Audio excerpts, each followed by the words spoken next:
Mein Name ist Arne, komme aus Ennepetal und sammle Autos.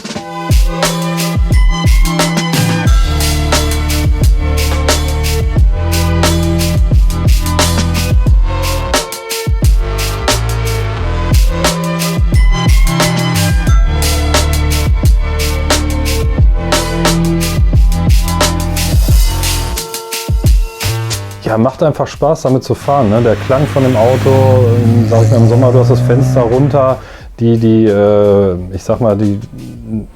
Kante von den Scheiben ist relativ weit unten, es zieht nicht, du kannst angenehm fahren. Ich muss auch gar nicht schnell mit den Autos fahren, sondern einfach cruisen, rumfahren. Klar, wenn man auf einer Veranstaltung ist, freut man sich natürlich auch mit Gleichgesinnten zu sprechen, die natürlich alle das gleiche Thema drauf haben. Aber so ist es halt einfach entstanden dann, ne?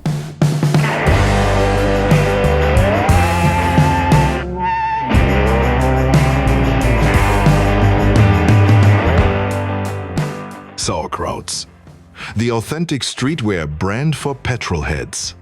Besuche unseren Online-Shop und finde dein Lieblingsstück.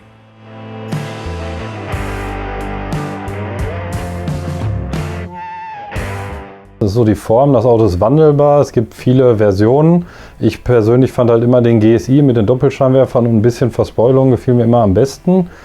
Und natürlich auch, ich meine klar, das sagt jeder, man kann leicht dran schrauben. So, es ist natürlich auch so, Opel Technik, Großserien ist in allem Kadett, Ascona, Manta, alles gleich.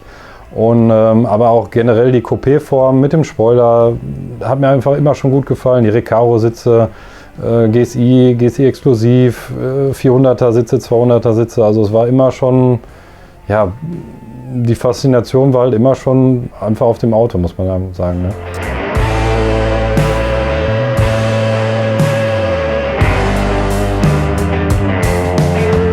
Also im Grunde genommen hat das angefangen, ich habe Rallye-Videos gehabt von früher und habe mir die ab und zu mal angeguckt und da war immer der Manta irgendwie für mich das polarisierende Auto, Drifts, die Geräusche, auch die Optik natürlich von dem Auto. Und später, wo man dann mal so den Film Manta Manta gesehen hat, war es dann einfach so, wie man sich ab 18 seinen Werdegang vorstellt. Freunde, Disco, das Auto halt fahren und ja, so ist das halt, ich sag jetzt mal so ein bisschen aus dem Ruder gelaufen. Erst fängt man halt an mit einem normalen Standard-Manta, war natürlich auch so die Zeit, Ausbildung kurz danach, finanzielle Möglichkeiten waren da auch mal so ein bisschen das Problem. Ja, und so war das halt der erste Manta und ist dann immer Jahr für Jahr mal oder nach der Zeit einfach gewachsen.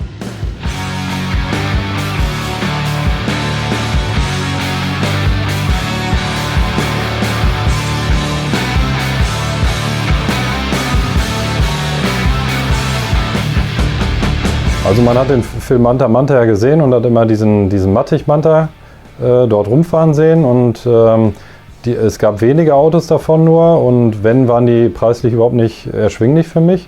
Und so kam die Idee, du baust ein Auto selber. Also erstmal eine Karosse, es war wirklich eine Karosse mit fehlenden Teilen, also Kotflügel fehlten, Motorhaube, was ich ja auch sowieso nicht brauchte, da ich es ja dann bei Mattig dann gekauft habe als Set. Also nur Karosserieteile dann damals bestellt. Felgen, Auspuff, Motorhaube und Spiegel waren damals nicht mehr lieferbar. Genauso wie Lenkrad, Tacho und Tachofolien, das gab es alles nicht. Die Tachofolien habe ich mir damals noch bei D&W im Laden gekauft, in Bochum hier. Und erstmal nach und nach über viele Jahre auch die Teile zusammengesammelt. Die Karosse war vom Zustand her gut. Man musste sowieso zerschneiden, hinten die Radläufe raus, damit die breiten Reifen da Platz haben. Und so war dann erstmal eigentlich jahrelang Teile zusammensuchen, bis ich 2014 alles zusammen hatte und habe dann, oder im Winter 2013/14 angefangen, das Auto zu bauen, die ganzen GFK-Teile anzupassen. Ist natürlich auch eine große Arbeit, Schweißarbeiten. Das hat mein Kumpel Jens in der Werkstatt, da haben wir das Auto auch gebaut, dann übernommen. Und ja, dann war eigentlich nach dem Anpassen und Zusammenbauen erstmal lange Pause, da die Spachtelarbeiten und Lackierarbeiten für so ein Auto natürlich einen immensen Kostenfaktor darstellen. Ne? Und da kam dann später durch den Dreh von dem Manta Manta 2 wurde dann wurden dann Fahrzeuge gesucht, die im Film fahren sollten. Das war natürlich immer so ein bisschen Fahren und im Film ist natürlich immer so ein bisschen mit Angst verbunden. Allerdings ist es so dann das Auto fertig geworden. Mein zusätzlicher Vorteil war, dass ich dieses Kennzeichen habe, dieses HAB 123. Das hatte ich mir im Laufe der Jahre auch reserviert, beziehungsweise dann in der Hinterhand gehalten. Und wo das Auto dann fertig war, dann mit diesem Kennzeichen auch zuzulassen. Steht auch im Vertrag mit Konstantin, dass also das Kennzeichen im Film gezeigt werden darf. Das ist wohl wichtig dafür.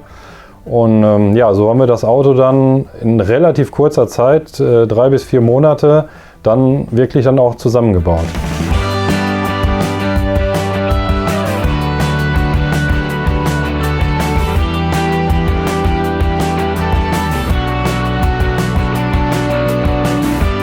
Also für mich war das natürlich ein mega Erlebnis. Also angefangen hat das Ganze in Köln, da haben alle Schauspieler und die ganze Crew, Lichttechnik, alle, die was mit dem Film zu tun haben, wurden ins Kino eingeladen in Köln und haben zusammen Manta Manta 1, sage ich jetzt einfach mal, geguckt.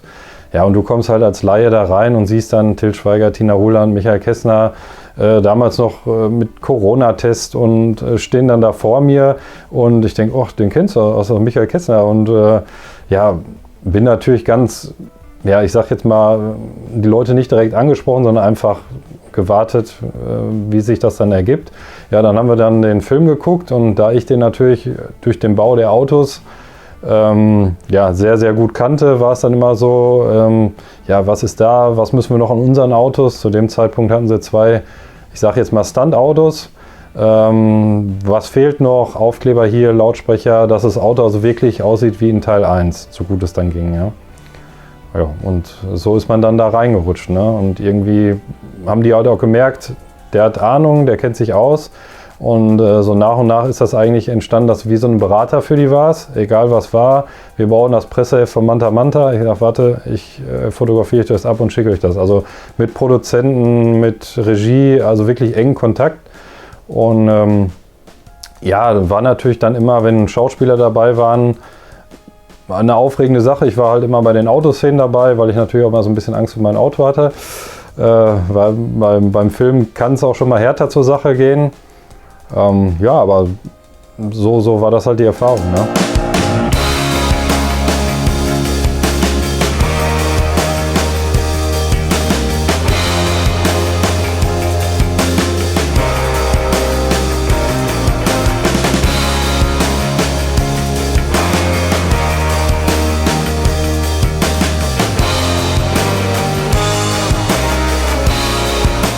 Ja, also der originale Calibra als Beispiel, wo da mit gedreht wurde, war es sehr, sehr heiß, irgendwie so 40 Grad fast. Und natürlich steht so ein Auto viel, wenn die Kameraeinstellungen machen und. Und irgendwann kriege ich einen Anruf, ja, der Calibra verliert Kühlwasser. Ich denke, ja, was machst du jetzt? Fährst du dahin? Calibra-Teile habe ich nicht ganz so viele, wie für Manta wäre es jetzt kein Problem gewesen. Ja, und dann war es aber noch so, dass sie den Tag noch zu Ende drehen konnten. Ging dann da um die Probefahrt in dem Film, wo der Berti dann das Auto fürs Rennen vorbereitet oder eine Probefahrt macht. Also sie konnten noch zu Ende drehen und haben dann bei denen in der Werkstatt einen Kühler eingebaut. Oder mir war es natürlich auch wichtig, jetzt gerade bei den Mantas, vielleicht auch ein Bild mit den Schauspielern zu erhaschen, beziehungsweise die Autos signieren zu lassen. Und dann waren wir also das Auto sollte ich glaube beim 3. Anlauf habe ich es dann wirklich vom Set mitgenommen, weil es wurde noch mal was gedreht, es wurde noch mal was gemacht und es war irgendwie 12:30 nachts. Und ich sage, ja, wenn ich das Auto jetzt mitnehme, dann möchte ich gerne, dass der Till auch ein Autogramm reinmacht. Und ja, dann war es wirklich so spät und er hat sich dann noch die Zeit dafür genommen, hat noch ein Autogramm reingemacht und hat dann noch ein Foto mit mir gemacht und das war dann für mich ausreichend, einmal gefragt und passte dann.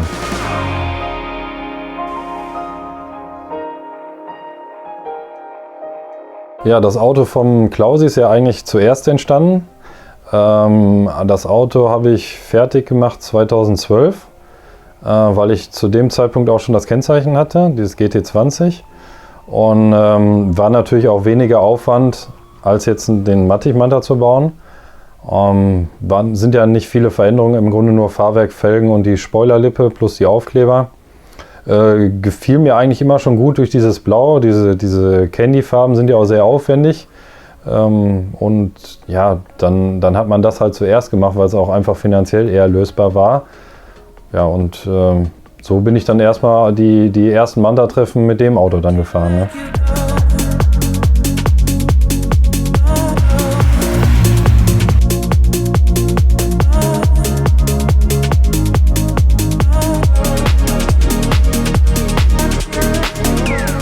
Ich bin das Auto seit 2007 bis 2010 im Alltag tatsächlich gefahren und irgendwann kristallisierte sich halt raus, ja, das geht so nicht. Auch im Winter bin ich doch nie gefahren, immer Winterautos gehabt und ja, dann irgendwann halt den Umbau gemacht und seitdem halt nur noch als reines Schönwetterauto genutzt. Ne?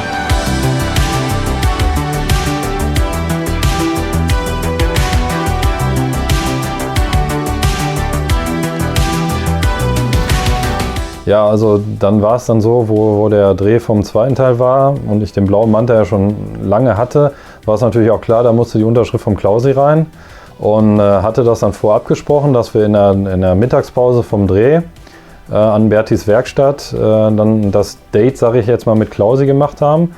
Bin dann hingefahren und der war auch hellauf begeistert, konnte sich noch an echt alles erinnern, sagte, ach guck mal, sogar das Kennzeichen ist gleich und gab mir sein Handy und sagte, ja, da müssen wir auch ein paar Bilder mitmachen. Ich sage, ja, aber dann möchte ich auch gerne ein paar Bilder machen. Und so sind dann halt Autos, Bilder entstanden, wie er dann aussteigt mit seinen Cowboy-Stiefeln. Also er war auch wirklich im Drehoutfit, lustigerweise. Das war auch das Gute, auch tatsächlich bei der Tina Ruland und beim Till, dass alle noch im Dress waren sozusagen. Und ja, dann hat er dann da unterschrieben, hat mir noch ein Modellauto unterschrieben, hat dann noch so Bilder gemacht, ich habe meine gemacht, ja, und dann, wie gesagt, haben wir uns zwischendurch immer mal beim Essen nochmal, also es haben immer alle am Set gegessen, wir dann auch. Ja, und so konnte man halt immer so ein bisschen Smalltalk oder konnte man nochmal so ein paar Stories behind the scenes auch vom ersten Teil noch erfahren.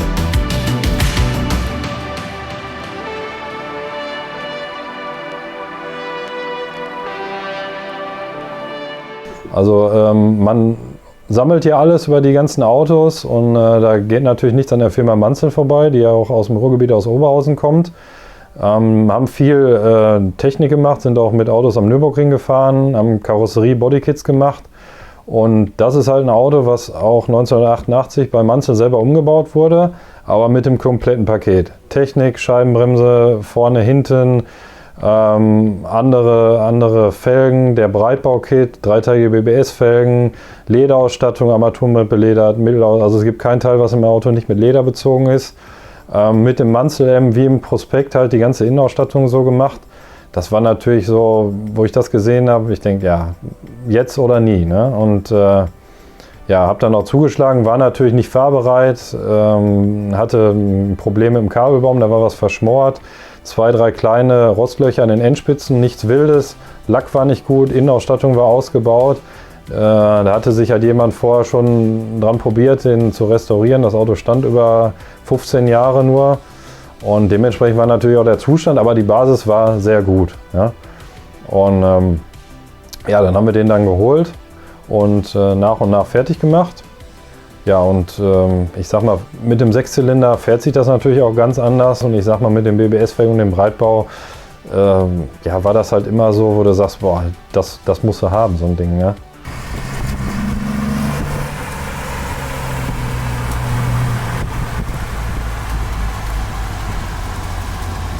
Also bei dem Manzelmann war es immer so, das Auto ist ein 83er Baujahr.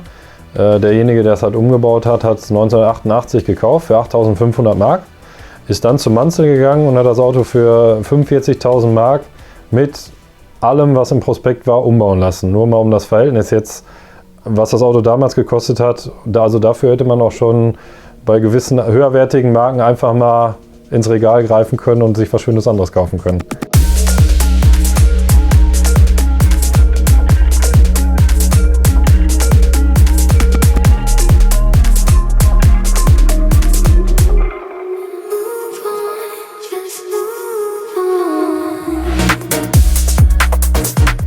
Ja, das war eigentlich ein witziger Zufall. Ich war bei jemandem in Gelsenkirchen, habe Ersatzteile gekauft. Und er sagt, ja, mein Hallennachbar in Anführungsstrichen hat so einen Filmmanta. Und ich denke, ja, oh, Manta, irgendwie was, kannst du was ausgraben? Ja, und dann sagt er, nee, das muss irgendwie von einem anderen Film. Und ja, dann haben wir da so ein bisschen den Kontakt verloren. Ja, ich wusste aber noch so, was er mir erzählt hatte und habe dann so lange darum geforscht, bis ich denjenigen hatte, der dieses Auto hat. Und er sagte erst, nee, ich verkaufe den nicht, ich bin Sammler. Aber du kannst ja mal vorbeikommen, kannst dir das Auto angucken. Ja, und das stand halt so halb aus der Garage, draußen im richtig schlechten Zustand. Und dann habe ich dann halt irgendwie, ist es dann doch zum Kauf gekommen. Ja, und dann habe ich da alles, den ganzen Tank, der Kraftstoff ist ja wie Honig da drin gewesen nach der langen Standzeit, stank wie Sau, alles auseinandergebaut, erstmal die Technik fit gemacht, aber wie gesagt, Optik erstmal so gelassen, weil ich ja zu dem Zeitpunkt überhaupt nicht wusste, kriegst du überhaupt TÜV mit dem Ding, ne? Ja, und dann, wo das mit dem TÜV geklappt hat, tatsächlich einmal H-Zulassung gemacht, neuen Brief, alles eingetragen und fahren wir jetzt auf roter 07er Nummer.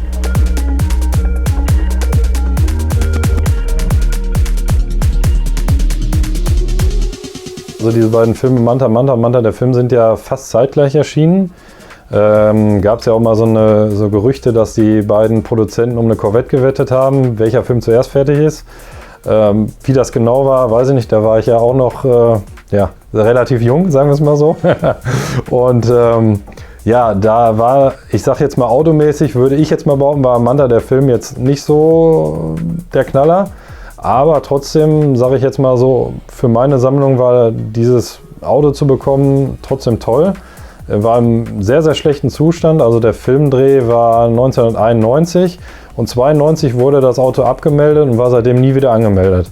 Also ist dann vermutlich vielleicht mal mit roten Kennzeichen gefahren worden oder 5-Tagesschildern. Aber war vom Zustand her nicht so berauschend. Und ich habe das Auto dann 2014 gekauft und habe den dann erstmal, also ich wollte die Patina vom Film so erhalten, dass man auch wirklich sieht, dass das Auto wurde benutzt, aber trotzdem technikfit, ne, dass man fahren kann. Und dann die erste Hürde, dachte ich, wäre TÜV, war aber eigentlich gar kein Problem, weil du ja auch eine LKW-Zulassung hast und die Sachen so mit Felgen, mit Reifengrößen, mit LKW-Zulassung so eingetragen war. Und ich sag mal, den Charme macht das Auto halt auch, selbst ich sag mal, der rote Ventildeckel, der rote Motorraum, was du im Film auch wirklich alles so siehst, beziehungsweise die Sitzbezüge, ist alles noch so, Aufkleber und, wo ich mir denke, ja cool, passt, lassen wir so, ne? Im Film selber ist der Clubpräsident vom Manta Club damals gefahren und ist dann bei diesen Verfolgungsjagden mit diesem Golf 1 dann häufiger zu sehen. Polizeikontrolle natürlich hier, alles eingetragen und zeigt dann da schmettert seinen Fahrzeugschein mit 20 Seiten da gefühlt raus. Ne? Ja, ist halt natürlich für den Film übertrieben dargestellt, aber hat halt seinen Charme, sag ich mal, zu der Zeit. Ne?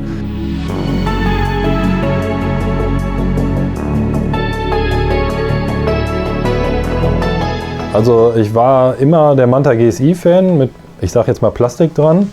Und dann war ich irgendwann bei meinem Kollegen, der auch viele Autos sammelt, auch hauptsächlich Opel. Und der machte dann irgendwann mal seine Garage und sagte, hier, guck mal, das ist bei Manta, das ist ein 1.9e, ein 77er mit Vinyldach. Und er hatte damals BBS, 15 Zoll BBS Magnesiumfelgen drauf. Ich sag, mega das Auto. Tiefer gelegt, nur tiefer gelegt und die Felgen. Velour-Ausstattung. Und ich denke, gut. Und der ist auch so, verkauft relativ ungern was. Dann hatte ich auch nichts irgendwie zum Tauschen, wo er sagte, ja, da habe ich jetzt Bock drauf. Ja, und dann ging so 1,5 Jahre ins Land. Und irgendwann, nach, ich glaube, 2 Jahren, sagt er, weißt du was, du bist der Richtige für das Auto, du fährst es, auch bei ihm stand es mehr. Ich verkaufe dir das Auto. Ja, und dann war es erstmal so, die Felgen waren relativ teuer. Ich denke, gut, ich nehme es erstmal ohne die Felgen, habe den auch technisch dann erstmal auf dem Standschäden, also er fuhr, aber Technik ein bisschen fit gemacht und habe den dann mit ATS-Felgen gefahren. Ja, und war da optisch überhaupt nicht zufrieden und ich denke, entweder, also er hatte die Felgen noch bei sich liegen, weil er auch nicht so gerne was verkauft, sagen wir es mal so, und hatte die Felgen liegen und ich sage, weißt du was, entweder kaufst du jetzt die Felgen noch oder du verkaufst das Auto wieder, so geht's nicht. Ja, dann habe ich natürlich die Felgen gekauft. Brauche ich ja jetzt nicht sagen. Ja, aber ja, und da war das Auto dann stimmig für mich. Ist optisch eher ein Survivor-Auto, hat hier und da ein paar Macken, aber ist eigentlich ungeschweißt im Originalzustand mit dieser schwarzen Velour-Innenausstattung. War auch damals, würde ich sagen, einer der teuersten Manta, 77 mit Nebelscheinwerfern, Ausstellfenster hinten, Stahlschiebedach, Vinyldach, hatte damals sogar noch eine Anhängerkupplung, die ich allerdings aus optischen Gründen abgebaut habe. Also relativ viele Extras für so ein Manta, sage ich jetzt einfach mal, die mit dem 1,9 Liter Einspritzmotor, auch die größte Motorisierung zu dem Zeitpunkt. Und deshalb eigentlich mit dem Chrom, den Felgen, eigentlich für mich optisch so tief auch super.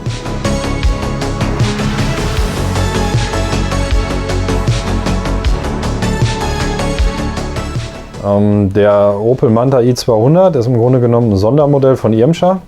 Gab es in verschiedenen Ausführungen, gab es ein Sportgetriebe, Dekor konnte man wählen. Meiner hat jetzt Dekor, was mir persönlich auch besser gefällt. Gab es in Silber und in Weiß das Auto.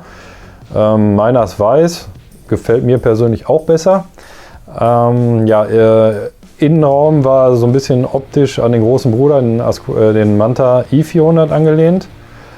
Sitze mit Opel-Zeichen, Sportlenkrad im Opel Sportdesign, hatte dann eine andere Zündanlage bzw. eine andere Nockenwelle, hatte 15 PS mehr als der normale Manta, also 125 PS, auch ein Einspritzer natürlich. Hatte dann eine Irmscher von Sebring eine Sportauspuffanlage mit diesem ovalen Endrohr. Ja, und wahlweise halt dieses Dekor. Ne? Ich habe meinen jetzt im Grunde genommen optisch eigentlich gar nicht verändert. Die schwarzen Scheinwerfer konnte man bei Irmscher damals nachkaufen, sind relativ selten. Er hat jetzt eine 9x16 Felge drauf im BBS-Look und ist eigentlich sonst nur tiefer gelegt, ansonsten optisch original. War mir da auch wichtig, falls man das Auto mal zurückrüsten will im Originalzustand, also ich habe auch noch originale Felgen, behalte ich immer bei meinen Autos, wenn ich irgendwas umbaue, im Rahmen, so wie es möglich ist, dass man es halt mal wieder zurückbauen kann.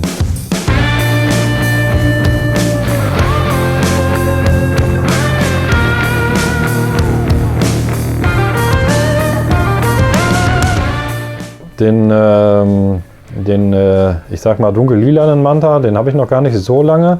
Den habe ich gekauft von zwei Brüdern aus Bochum. Der stand 15 Jahre in der Garage. Die wollten sich den immer mal fertig machen und haben dann irgendwann, ich sag mal, die Lust verloren. Garage war allerdings immer gut belüftet. Das Auto war von der Karosserie super, hat auch ein Stahlschiebedach, was beim Manta selten ist. Ja, hatte im Grunde Standschäden. Interessant für mich war, viele verurteilen das immer so ein bisschen, ist ein C20XE Motor aus dem Calibra drin mit 150 PS. Hat auch das große 265er Getriebe drin, Scheibenbremse ringsrum, ist halt so ein bisschen mehr auf Technik gemacht. Innenausstattung haben sie mal beledert, aber nicht übertrieben, was so in den 90ern ja mal gerne gemacht wurde.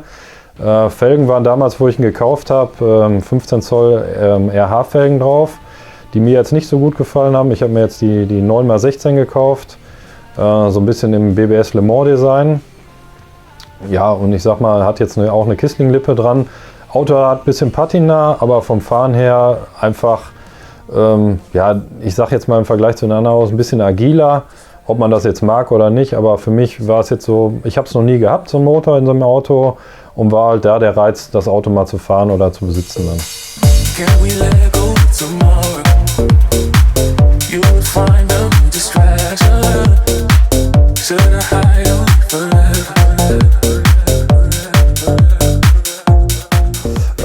Mein Kollege, der Jens, hat einen Bekannten, der ein Opel-Autohaus hat und für den er auch schon mal Autos repariert, und er sagte, ja, der hat einen Manta da stehen noch. Den will er verkaufen, ob das nicht was wäre. Ich sage, ja, Mantas, der muss schon jetzt irgendwas Spezielles sein. Dann wurde er Reiz so, ja, er meint, er hätte eine Klimaanlage. Ich sage, okay, ist selten eine Klimaanlage, wenn das Auto jetzt gut ist, fahren wir mal hin. Ja, und da stellte sich dann hinterher raus, ist ein Cabrio.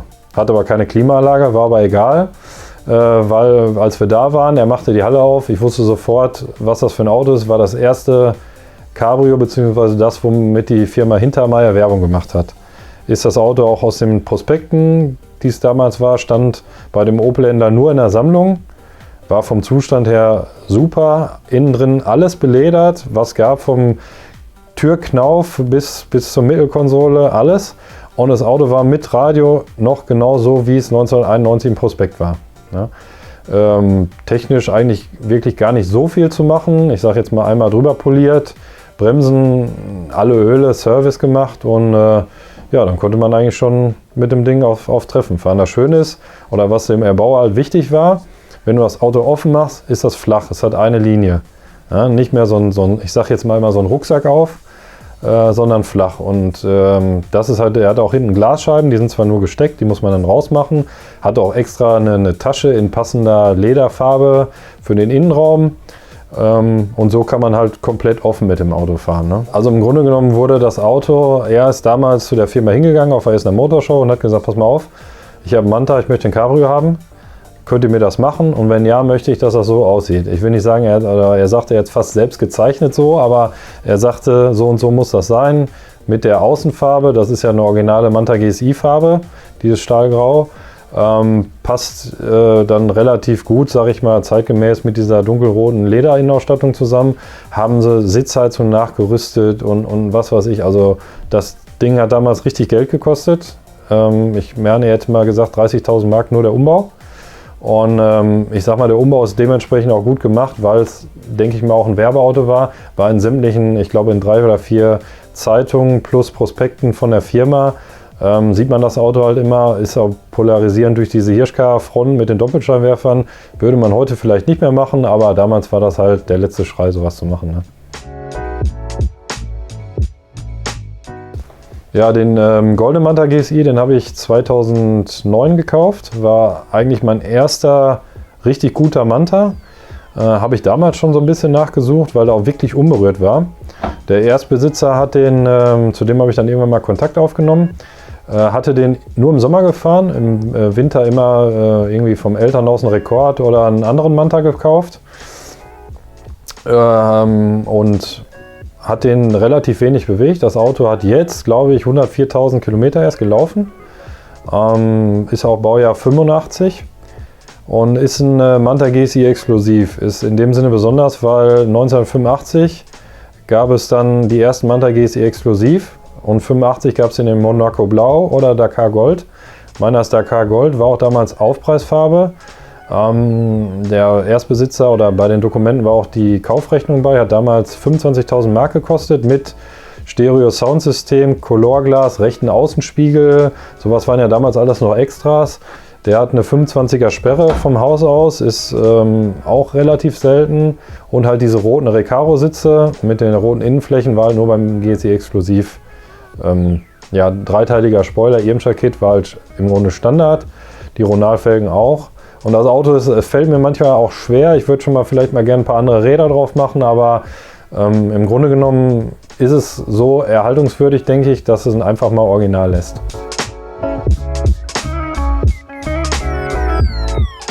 Ja, im Grunde genommen habe ich früher mal in der Ausbildung einen Calibra gefahren, den ich relativ schnell dann verkauft hatte, weil ich ja wieder mich auf die Mantas fokussiert habe.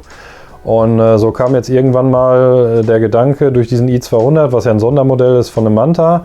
Es gibt ja auch Calibra mit Sondermodelle. DTM-Edition wäre jetzt hier der schwarze und der weiße mit dem Irmscher-Kit ist ein Keke Rosberg-Edition. Sind beides V6-Modelle, haben immer eine spezielle Ausstattung, beziehungsweise das Lenkrad nochmal so abgesetzt vom Leder her und sind alle nummeriert. Gut, die Nummer steht zwar nur auf dem Aschenbecher, aber es sind immer... Also es wurden nur insgesamt, so behaupten es die Gerüchte, 1000 Stück im Gesamten produziert. Ja, und da ich auch 2 Kinder habe und hoffe oder denke, dass sie vielleicht auch mal Spaß an Autos haben, könnten sie sich, bevor sie jetzt Manta fahren, vielleicht erstmal an so einem Calibra versuchen. Und ja, durch diesen zweiten Film Manta Manta wollten sie erst einen Calibra von mir nehmen. Aber ich denke, ja gut, okay, könnt ihr nehmen, wenn er nicht zu Schaden kommt. Und dann kam es hinterher, ja, die muss aber grün sein. Ich sage, ja, was heißt grün? Ja, dann könnten wir den folieren. Ich sage, ja gut, lackieren auf gar keinen Fall. Ja, folieren, okay. Aber ich sag, weil ich ja auch so ein bisschen mit Autos sammle, das ist ja irgendwie keine Option, weil wenn ich die Folie abmache, sieht es ja keiner mehr. Ja gut, was machen wir dann? Ich sag, pass auf, wir kaufen noch einen Calibra, normal. Damit könnt ihr machen, was ihr wollt, grün, egal. Und so habe ich diesen normalen Kaliber mit dem 2 Liter NE 115 PS Motor, also Auto komplett original, gekauft. Da haben die da auch den Film damit gedreht und im Grunde nach Dreh habe ich das Auto wiederbekommen. Hatte dann, weil die auch immer wieder für die Mantas Teile brauchten, Kontakt zu der Firma gehabt, die Stunts gemacht haben. Und habe dann hinterher einfach mal gefragt, ja, was ist denn mit dem verspoilerten Kaliber? Im Film wurde ja der Motor ausgebaut. Hatten noch einen zweiten Kaliber kaufen müssen, weil meiner eine andere Innenausstattung hatte wie deren. Und er sagt, ja, es sind jetzt mittlerweile 2 geworden. Und bei einem ist der Motor ausgebaut und bei dem anderen fehlt die Innenausstattung. Alles andere, wenn, musst du beide kaufen. Ich sage, ja gut, ich sag, dann kaufen wir beide. Und dann sind wir da hingefahren mit dem Bus. Zweimal, einmal den einen geholt und dann hinter den verspoilerten mit Motor auf Palette. Ja, und da habe ich dann hinter den Motor da wieder eingebaut. Weil die Prämisse so ein bisschen war, wo die Premiere in Köln war vom Film, da hatten sie schon einen Manta, so einen bunten von einem Bekannten von mir. Der Schwarze mit der Hutze hatte da schon jemand nachgebaut. Der stand auch da und da war so, ja, dann bring du doch den Calibra mit. Wo, bevor jemand den Film gesehen hatte, alle dachten, was will er mit dem Calibra irgendwie? Und erst nach dem Film kam der Aha-Effekt, ah ja, das Auto passt hier hin. Und ja, so ist die Geschichte mit den Calibras entstanden. Ja, also zu den BMWs ist man eigentlich gekommen, weil früher waren die alten Opels wurden immer teurer. Und weil man im Winter ja gerne Heckantrieb gefahren ist, kam man irgendwie ja dann auch so auf den BMW, zumal ich damals einen Arbeitskollege hatte, der ein absoluter BMW-Mann war. Der hat noch nie ein anderes Auto gefahren wie ein BMW. Von dem habe ich damals auch kurz nach der Ausbildung schon einen E34, einen 535 gekauft. Das war damals schon, meine Kollegen hatten einen 1 Liter Corsa und du bist einen 535 gefahren. War natürlich schon deftig. Ja, dann bist du auf E30, paar E30 gefahren mit BBS-Umbau, E36 Coupé, 318 IS. Und ja, irgendwie ist man dann so daran hängen geblieben eigentlich. Und ja, dann ist der Kollege leider verstorben. Der hatte eine immense BMW-Sammlung. Da wurde einiges von verkauft, wobei das eigentlich preislich nicht meine Welt war. Da waren M6 2002 Turbos bei.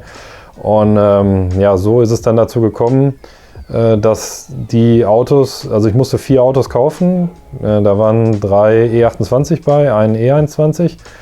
Und ich wollte unbedingt diesen 5er, diesen 535 behalten, weil mir das halt mit der Verspoilung gut gefiel. Die Innenausstattung war noch super. Ja, der stand allerdings 20 Jahre. Alle Autos standen 20 Jahre, da drehte sich kein Rad mehr, waren komplett verstaubt. Du konntest nicht mal die Farbe erkennen. Ja, Technik dementsprechend alles fest. Ja, und so habe ich den dann aus der Scheune gezogen und dann fertig gemacht. Und dann war ich halt im Alltag, fahre ich schon meinen, ich glaube, 4. oder 5. E39 Touring in sämtlichen Motorisierungen vom 35 bis zum V8, alles gefahren. Immer zufrieden gewesen und ja, mein anderer Bekannter, der fährt einen E24, einen M6 und immer wenn ich bei dem war, habe ich immer auf diesen M6 geguckt. Irgendwann denke ich mir so, ach, verdammt, du musst auch so ein Auto haben, weil das halt so als Coupé der für mich der schönste BMW irgendwie so ist, sage ich mal, als Coupé. Zudem war bei dem BMW noch das Goodie, dass meine Frau den E24 auch gut findet. Also brauchte ich jetzt, was den Kauf angeht, eigentlich gar nicht so viel Überzeugungsarbeit leisten. Hatte da grünes Licht dann dazu zu schlagen. Wichtig war für mich Innenausstattung, die schwarzen Recaro-Sitze, weil wir auch 2 Kinder haben. Kopfstützen hinten war schön und Farbe egal, Hauptsache schwarz. Ne? Wobei ein weißer auch schön gewesen wäre, aber war schon wichtig, dass das jetzt passt, weil klar, umlackieren bei ihm macht man auch nicht. Ne? Ja, und so ist es halt dazu gekommen. Auto war technisch eigentlich relativ gut. Wie gesagt, ein paar Sachen würde ich jetzt noch mal verändern, vielleicht Felgen, Fahrwerk, aber habe ich noch nicht so lange und so lange wird er erstmal so gefahren.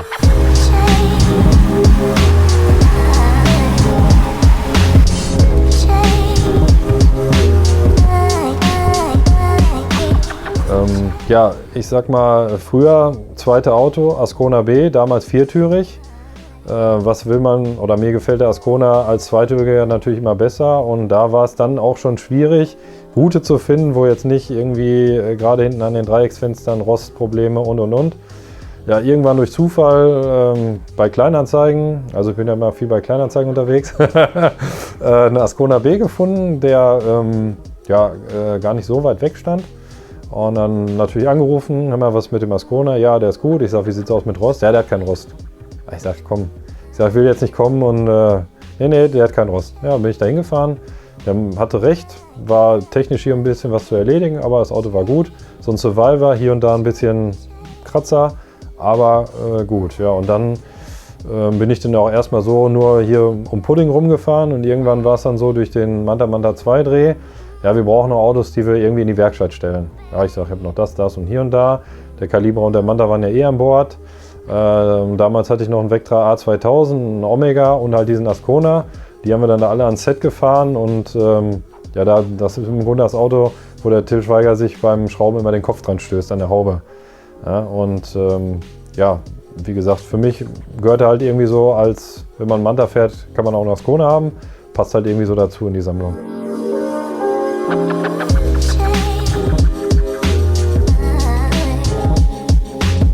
Ja, also es gab ja diesen Mythos, wie viele Filmautos es gibt, und es war tatsächlich so, beim ersten Teil gab es 3 Autos von den breiten Mattich-Mantas. Einer mit Stahlschiebedach, der war vorher rot, der war von der Firma Mattich selber. Und dann gab es 2, ich sag jetzt mal Stuntautos, die hatten ein Glashubdach. Eins hatte ein Glashubdach mit schwarzen Rahmen und eins hatte ein Glashubdach mit einem gelb lackierten Rahmen, wo sie immer eine Platte reingelegt haben beim Dreh, damit das so aussah wie ein Stahlschiebedach. Und ein Auto, wo auch immer dran geschraubt wurde, wo der Berti sagt 10er Schlüssel 10er, 13er, 13er, hat eine Klimaanlage. Ist bei Manta relativ selten oder sehr, sehr selten eigentlich. Und so war mein Hintergrund natürlich, wenn ich so ein Auto baue, weil man ja auch diese Schrauberszenen sieht, soll das ja auch im Detail so sein, also braucht es natürlich auch eine Klimaanlage. Dann habe ich irgendwie bei die Laufe der Jahre 3 Klimaanlagen gekauft, um dann eine komplett zu haben. Die ist jetzt auch in dem bunten Manta drin, das heißt also auch in den Szenen bei Teil 2, wo geschraubt wird, sieht man die Klimaanlage teilweise, wenn man sich auskennt. War für mich natürlich ein wichtiges Detail, auch Motorraum schwarz-matt. Sagen viele, ja, wenn das Auto neu aufbaust, warum machst du das nicht, lackierst du das nicht? Ich sage, nein, war so, muss auch so bleiben. Ne? Und genauso war es auch beim zweiten Teil. Es gab auch wieder 3 Autos. Einmal das Auto von mir, was auch tatsächlich auf der DVD und auf dem Poster zu sehen ist. Und die anderen beiden Autos waren dann Stuntautos mit auch einem normalen Glashubdach. Die hatten dann allerdings auch 3 Liter 6-Zylinder drin, um einfach für die Rennszenen, wurde ja am Bilster Berg gedreht, einfach ein bisschen spritziger und agiler zu sein. Die wurden dann auch zwischendurch schwarz-matt lackiert mit Hutze und wurden dann hinterher wieder für die Premiere oder für weitere Drehaufnahmen wieder bunt lackiert und sind jetzt auch noch so. Also für jeden Film 3 Autos. Mein allererstes Auto war tatsächlich ein Renault 19. Dadurch, dass ich ja gar keine Verbindung zur Schrauberei hatte, war meine Mutter vernünftig, kaufte ein Auto mit jetzt, ich sag mal, nicht so viel Leistung oder auch nicht so alt, ohne Cut und diese ganzen Sachen, was man da sich so vorstellen kann. Ja, und so ist es halt dann erstmal das Auto geworden, aber 2 Monate später habe ich mir dann im Grunde genommen schon einen Ascona B gekauft, den ich auch von einem Bekannten, den ich durch diese Autogeschichte dann kennengelernt habe, dann sofort abgekauft eigentlich. Ne?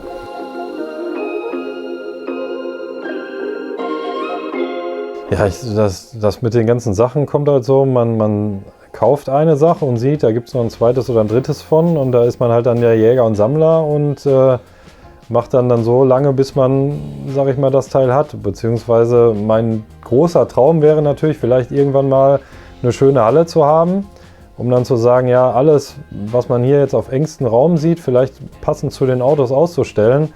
Aber ich denke mal, den Wunsch wird jeder Autoschrauber haben. Aber ich sag mal so, die Hoffnung stirbt zuletzt, ja. Und so ist halt klar, der Hauptfokus liegt auf Manta, weil es einfach sonst platzmäßig auch gar nicht anders geht. Aber Opel hat damals viele coole Sachen gemacht, coole Gimmicks, wo man auch sagt, das passt irgendwie zu diesen alten Autos, gerade 80er, 90er, was ja jetzt so mein Hauptsammelgebiet ist, rundet im Grunde so eine Sammlung oder einfach die Geschichte vielleicht so ein bisschen mehr ab. Ne?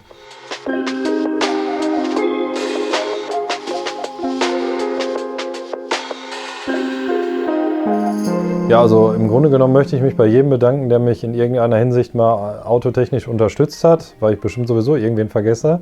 Ob es jetzt beim Film war, beim Schrauben war, also es gab viele, die mich da unterstützt haben, ganz besonders natürlich bei meinem Kumpel Jens, der auch, sag ich mal, beim Bau von dem Mattich-Manta viel Zeit und Geduld da reingesteckt hat und natürlich bei meiner Frau, meinen Kindern, also meiner Familie generell, die das alles so mitmachen in dem Ausmaße, wie es dann auch ist und ja auch viel da mitziehen, sage ich jetzt mal. Ja, vielen Dank fürs Zuschauen. Ich hoffe, euch hat das Video gefallen. Liked es gerne, abonniert den Kanal und wenn ihr vielleicht noch Fragen habt oder schreibt mal, welches Auto euch am besten gefallen hat, dann schreibt es in die Kommentare.